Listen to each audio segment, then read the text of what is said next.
In the desperate winter of 1942, as German U-boats prowled the Atlantic like wolves, sending Allied ships to their graves at an unprecedented rate, one man proposed an idea so audacious, so seemingly impossible, that it sounds like science fiction even today. What if we could build an aircraft carrier made entirely of ice?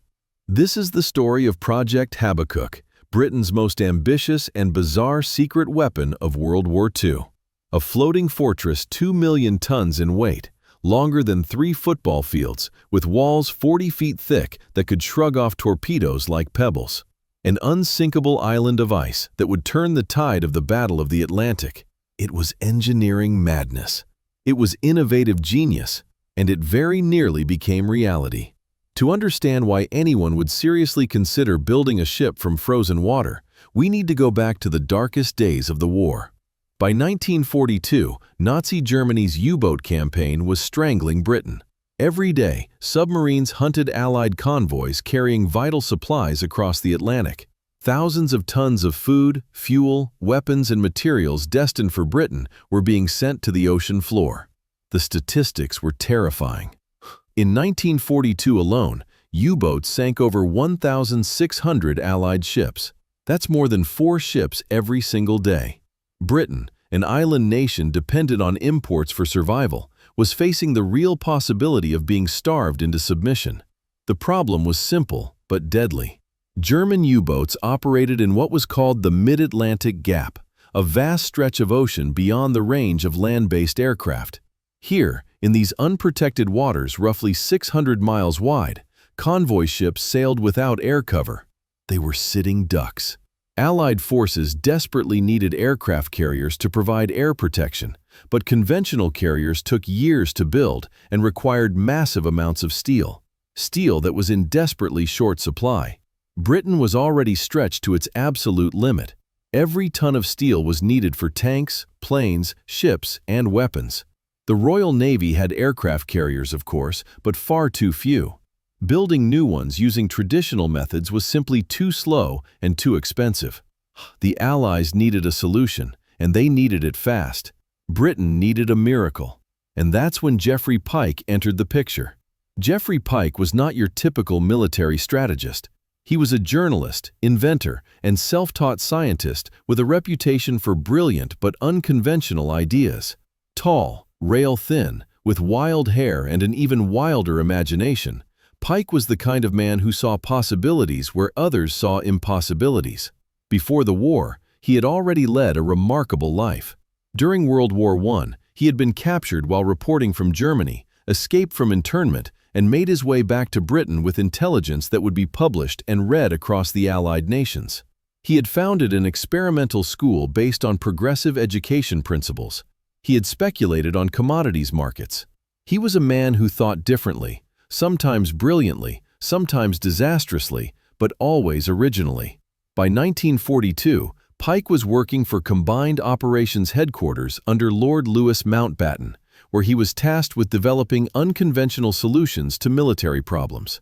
He had already proposed several outlandish ideas, some adopted, some dismissed, but nothing would compare to what he was about to suggest. Pyke's mind worked in unusual patterns. While others saw the Arctic ice as an obstacle, Pyke saw it as a resource. While others looked at ice as fragile and temporary, Pyke understood its potential strength. He knew that at low temperatures, ice becomes incredibly hard and durable. He knew that the Arctic had unlimited supplies of the raw material, and he knew that building something from ice would require almost no steel. The idea crystallized in his mind during the winter of 1942. What if Britain could build massive floating platforms from ice? Not just any ice, but reinforced ice mixed with wood pulp to make it stronger and more resistant to melting. These platforms could serve as unsinkable aircraft carriers stationed in the Atlantic to provide air cover to convoys. They would be enormous, too large for torpedoes to seriously damage. They would be cheap, requiring minimal resources. And they would be practically unsinkable. Any holes could simply be refrozen. On paper, it was brilliant.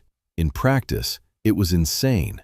Pyke wrote up his proposal and presented it to Mountbatten in December 1942. The document was typical Pyke. long, rambling, brilliant, and full of tangential ideas. But buried within it was the core concept: build aircraft carriers from ice. Most people would have dismissed it immediately. But Mountbatten was not most people. He was known for supporting innovative thinking and unconventional approaches. He read Pyke's proposal, and rather than laughing it out of his office, he saw its potential. The idea was radical, yes, perhaps impossible. But in the desperate circumstances of 1942, radical ideas deserved consideration. Mountbatten decided to take Pyke's proposal to the highest level. He would present it to Winston Churchill himself. The meeting took place in early 1943. Winston Churchill was in his bath, a favorite location for the Prime Minister to conduct business, when Mountbatten arrived with Pyke's proposal. Churchill loved bold ideas and technological innovation, and the concept of an ice ship immediately captured his imagination. But Churchill was also a pragmatist. He needed proof that ice could work as a building material for ships. So Mountbatten provided a demonstration that has become legendary. He had brought with him 2 blocks, one of ordinary ice, one of a new material that had been developed by Pyke's team.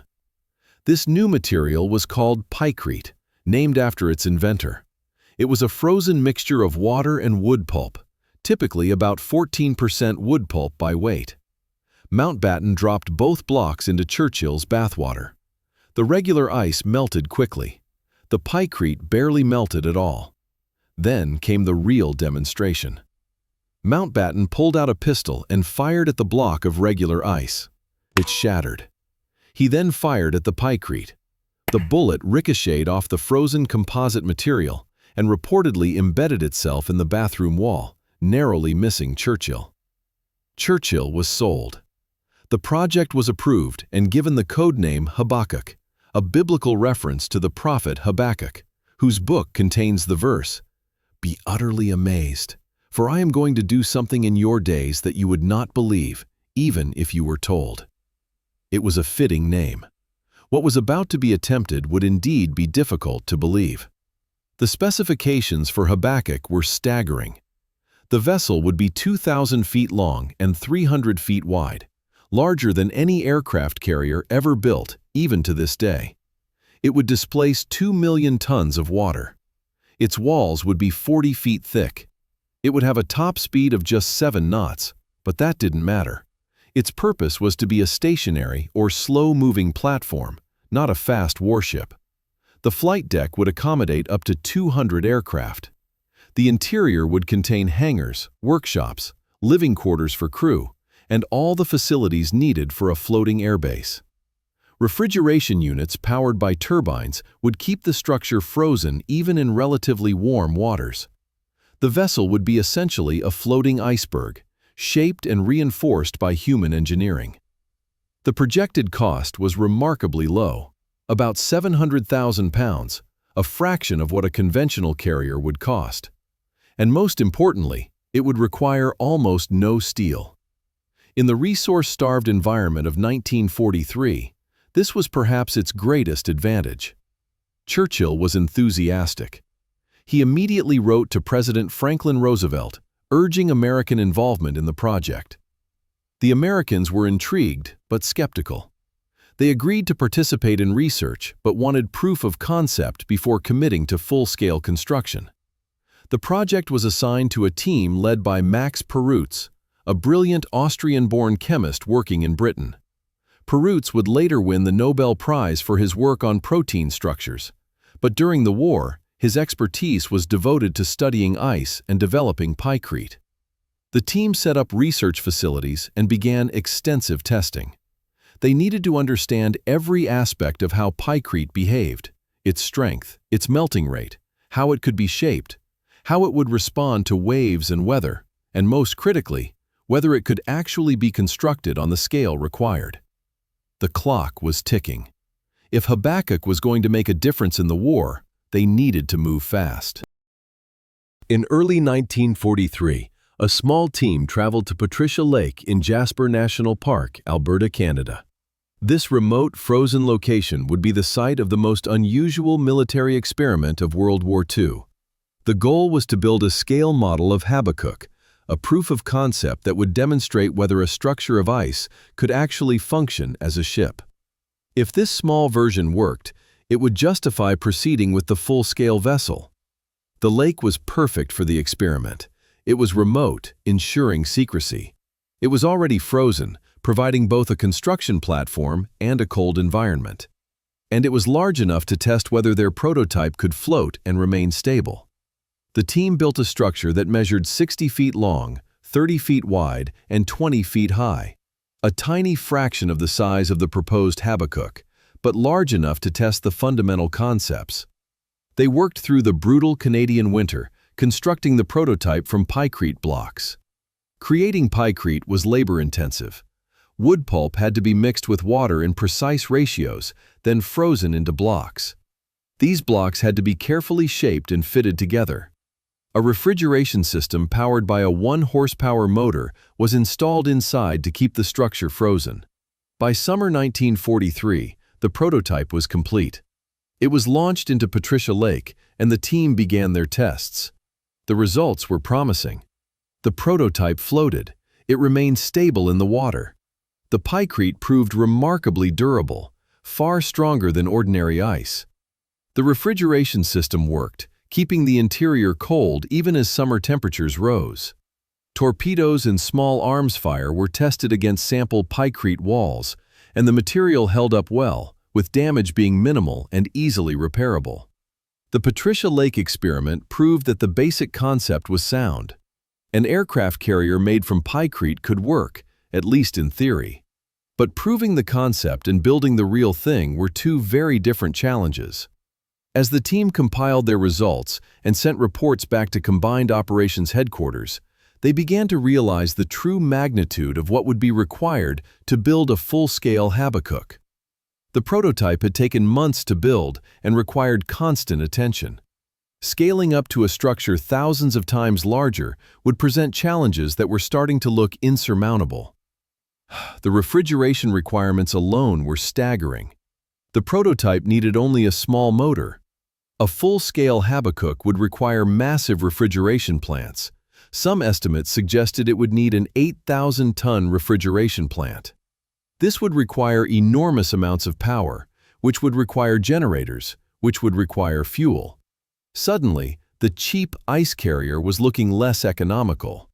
Then there was the question of construction. Where would they build it? It would need to be constructed in cold waters, but it would need to be built somewhere with access to massive amounts of wood pulp, construction materials, and labor. The Arctic was too remote. Temperate waters would require even more refrigeration. Every solution created new problems. The construction time was another issue. Initial estimates had been optimistic, perhaps a few months. But more realistic assessments suggested it would take at least a year, possibly 2, to construct a full-scale Habbakuk. By the time it was finished, would it still be needed? And then there was the question that nobody wanted to ask, but everyone was thinking. Was there a better way? As summer 1943 turned to fall, the strategic situation in the Atlantic was changing. The tide of the Battle of the Atlantic was slowly turning in the Allies' favor, and Project Habbakuk was being overtaken by events. The introduction of escort carriers, small aircraft carriers converted from merchant ship hulls, was proving effective. These weren't purpose-built warships like fleet carriers, but they could carry enough aircraft to protect convoys, and they could be produced relatively quickly. The British were building them, and the Americans were churning them out in impressive numbers. Advances in radar technology were helping Allied forces detect U-boats more effectively. Long-range aircraft like the B-24 Liberator were being adapted for maritime patrol, extending the range of air cover. The gap in the Atlantic was shrinking. Perhaps most significantly, the Allies were winning the intelligence war. Ultra, the code-breaking project at Bletchley Park, was reading German naval communications. Allied forces increasingly knew where U-boat wolf packs would be and could route convoys around them or dispatch hunter-killer groups to attack them. By late 1943, U-boat losses were mounting. German submarine commanders called it Black May 1943, the month when U-boat losses became unsustainable. The hunters had become the hunted. In this changing context, Habbakuk began to look less essential. The desperate need that had driven the project in 1942 was fading. Yes, the Battle of the Atlantic continued, and ships were still being sunk. But the strategic crisis had passed. The Allies were gaining the upper hand. Meanwhile, the practical challenges of building Habbakuk kept mounting. Engineering studies revealed problem after problem. The refrigeration requirements were even more demanding than initially calculated. The huge scale of the vessel meant that waves would create enormous stresses on the structure. Could Pykrete withstand that? How would the carrier be powered and propelled? How would it be defended against air attack? The projected timeline kept stretching. Construction time estimates grew from months to a year to possibly 2 years. The cost estimates, once so attractively low, kept climbing as the complexity became apparent.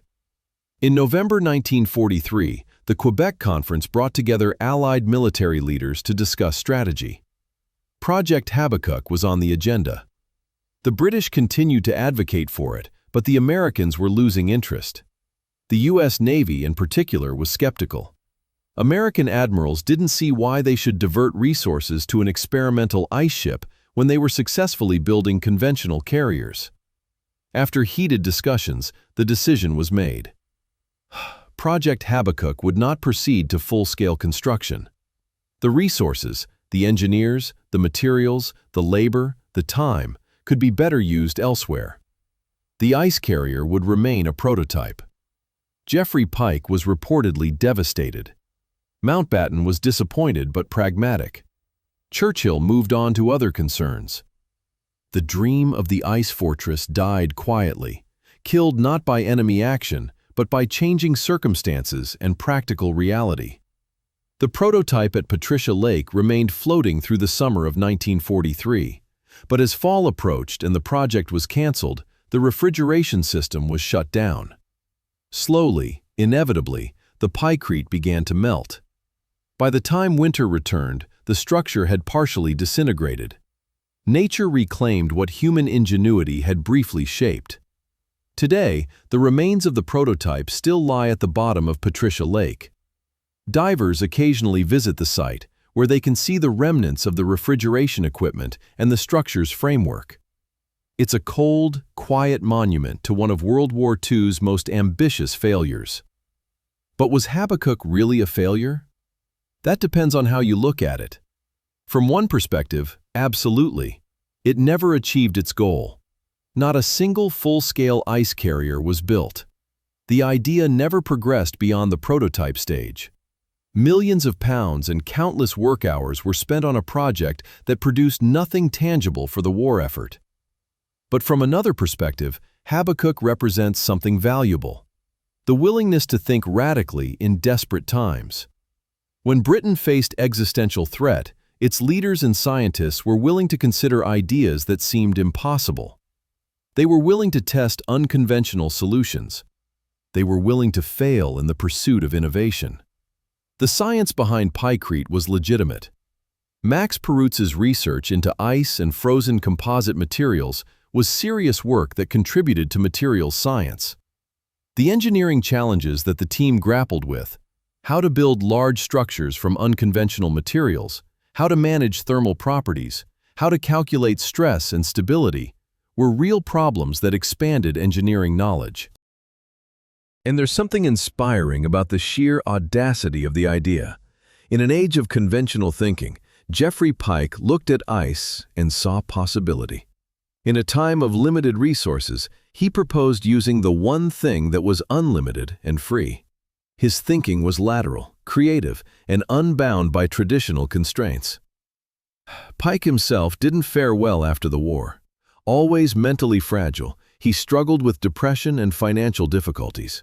In 1948, depressed and feeling his ideas were no longer valued, he took his own life. He was 54 years old. History has been kinder to his memory than his contemporaries were, recognizing him as a brilliant, if troubled, innovator. Today, Project Habbakuk has achieved a kind of cult status among World War II enthusiasts and engineering history buffs. It appears in documentaries, books, and articles as one of the war's most fascinating what-if stories. What if they had built it? What if it had worked? What if ice carriers had patrolled the Atlantic? We'll never know the answers to those questions. But the fact that we're still asking them 70 years later says something about the power of the idea. The Battle of the Atlantic was won through a combination of technologies and tactics: escort carriers, long-range aircraft, improved radar, better tactics, and superior intelligence. It wasn't won by a single miracle weapon, but by persistent effort and incremental improvements.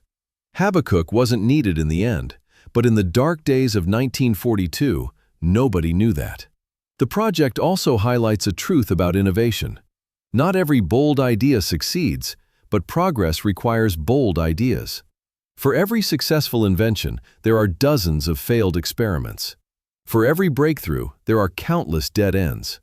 Habbakuk was a dead end, but it was a glorious one, a testament to human creativity and determination in the face of desperate circumstances. Some historians argue that even as a canceled project, Habbakuk had value. The Germans picked up intelligence about the ice carrier project and reportedly spent resources analyzing whether the British could actually build such a thing. Anything that caused the enemy to waste time and resources, even investigating a project that would never be built, had strategic value. And there's a final twist to the story. Modern engineers and scientists have occasionally revisited the Pykrete concept, not for military purposes, but for other applications. Ice construction is still used in the Arctic for temporary roads and structures. The principles of frozen composite materials that Pyke explored have applications in cold climate engineering. The idea wasn't crazy after all, just ahead of its time and applied to the wrong problem. Project Habbakuk remains one of World War II's most extraordinary stories. A plan so ambitious, so unusual, so seemingly impossible that it captures the imagination decades later. It reminds us that in times of crisis, conventional thinking isn't enough. Sometimes you need someone like Geoffrey Pyke, someone willing to look at ice and see not a problem, but a solution. The ice carrier was never built. The Atlantic was never patrolled by floating fortresses 40 feet thick. The war was won through other means. But the dream of Habbakuk endures, a frozen moment in history, a blueprint for audacity, a reminder that in our darkest hours we must be willing to imagine the impossible. Because sometimes, in the space between the possible and the impossible, that's where innovation lives. That's where Geoffrey Pyke lived. And that's where, for one brief moment in 1943, humanity seriously considered building an aircraft carrier from ice.